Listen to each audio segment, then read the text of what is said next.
New information tonight on a woman who gave birth after being involved in a car accident in Henderson. Police say it happened on Tuesday night on Zion Road. Officers say an apparent drunk driver rear-ended the car the pregnant woman was in. Eyewitness News' Jared Darwish is here tonight with more on how mom and baby are doing tonight. Jared? Yeah, Brandon, so this is Jennifer Gibson, who has been charged with DUI and aggravated circumstance after striking that woman's car. Now, Henderson police say that the woman's vehicle was going slower than the speed limit and believe it led to Gibson being unable to avoid the crash while driving impaired.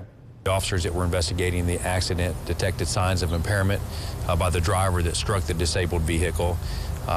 Did some sobriety tests, determined that they had enough probable cause to take her into custody. Jennifer Gibson has been charged with DUI and aggravated circumstance after being involved in a wreck Tuesday night that caused a pregnant woman to give birth. Upon arrival, officers discovered the pregnant woman had sustained serious injuries to her head and rushed her and her unborn child to the hospital. She was unconscious at the time officers arrived, but it's my understanding at this point they were able to safely deliver the baby and that the mother's doing better. According to arrest citations, Gibson cooperated with officers on scene and at the hospital, where she was taken later to be treated for her own injuries. Failures in the field sobriety test, which resulted in a request for a blood draw.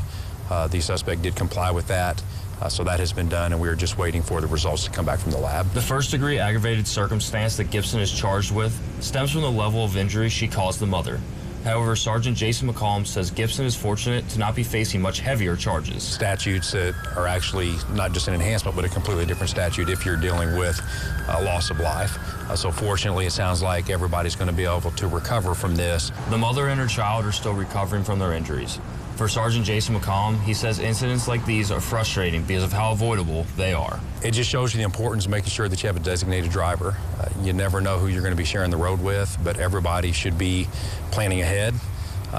If you decide to drink, get a ride. Since blood test results are back, Sergeant McCollum says the prosecutor's office will determine whether or not they will pursue formal charges in this case. Back to you, Brandon.